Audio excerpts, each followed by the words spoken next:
حضرت زکریا اللہ کے برگزیدہ نبی تھے۔ آپ کا تعلق بنی اسرائیل سے تھا۔ آپ حضرت سلیمان کے بعد آنے والے نبیوں میں سے ایک تھے۔ آپ کا پیشہ بڑائی تھا۔ آپ انتہائی متقی و پرہیزگار انسان تھے۔ جناب زکریا بنی اسرائیل کے ایک عظیم عالم اور عبادت گزار تھے۔ آپ بیت المقدس میں عبادت اور اللہ کی بندگی میں مشغول رہتے تھے۔ آپ کو بنی اسرائیل کے لوگوں کی روحانی رہنمائی کا بھی فریضہ سونپا گیا تھا۔ اللہ نے حضرت زکریا کو حضرت مریم کی کفالت سونپی۔ جب حضرت مریم بہت چھوٹی تھی تو ان کی پرورش کے لیے بیت المقدس کے علماء میں بحث ہوئی کہ کون مریم کی دیکھ بھال کرے گا۔ قرآن اندازی کے ذریعے یہ ذمہ داری جناب زکریا کو ملی۔ آپ جب بھی حضرت مریم کے حجرے میں داخل ہوتے تو وہاں بے موسم کے پھل دیکھتے۔ جب آپ نے مریم سے پوچھا کہ یہ کہاں سے آتے ہیں تو انہوں نے فرمایا یہ اللہ کی طرف سے ہے، وہ جسے چاہے بے حساب رزق عطا فرماتا ہے۔ یہ منظر دیکھ کر حضرت زکریا کے دل میں یقین پیدا ہوا کہ اللہ انہیں بڑھاپے میں اولاد دے سکتا ہے۔ حضرت زکریا اور ان کی اہلیہ دونوں بوڑھے ہو چکے تھے اور ان کی کوئی اولاد نہ تھی۔ وہ جانتے تھے کہ اللہ ہر چیز پر قادر ہے، لہٰذا انہوں نے نہایت عاجزی سے دعا کی، اے میرے رب، مجھے اپنی طرف سے پاکیزہ اولاد عطا فرما، بے شک تو عطا کرنے والا ہے۔ اللہ نے فرشتوں کے ذریعے حضرت زکریا کو خوشخبری دی کہ انہیں ایک نیک اور صالح بیٹا عطا کیا جائے گا جس کا نام یحییٰ ہوگا۔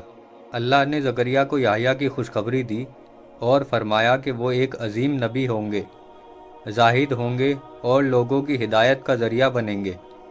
حضرت زکریا کو حیرت ہوئی کہ ان کی بوڑھی بیوی کیسے حاملہ ہو سکتی ہے، تو اللہ نے فرمایا یہ اللہ کے لیے آسان ہے، کیونکہ میں نے تمہیں اس سے پہلے بھی پیدا کیا تھا جب تم کچھ نہ تھے۔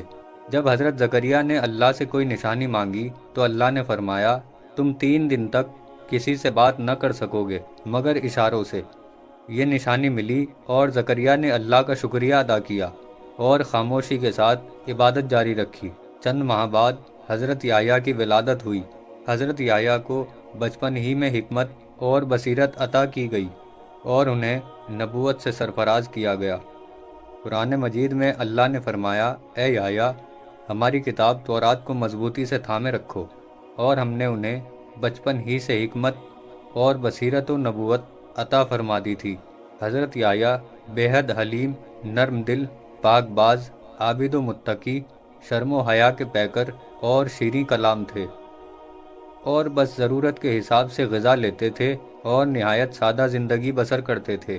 انہوں نے بنی اسرائیل کو اللہ کے دین کی طرف بلایا مگر قوم نے انہیں قبول نہ کیا۔ بدقسمتی سے بنی اسرائیل کی سرکشی قوم نے حضرت زکریا اور حضرت یحییٰ کی تعلیم کو مستدر کر دیا۔ حضرت یحییٰ کو حق بات کہنے کی پاداش میں شہید کر دیا گیا۔ ان کی شہادت کے بعد بھی ان کا خون زمین پر جوش مارتا رہا۔ جب بادشاہ نے حضرت یحییٰ کو شہید کر دیا تو حضرت زکریا نے خود کو بچانے کے لیے ایک درخت کے اندر چھپنے کی کوشش کی مگر دشمنوں نے درخت کو چیرا اور ان کو بھی شہید کر دیا۔ پھر اللہ نے اس قوم پر عذاب نازل فرمایا۔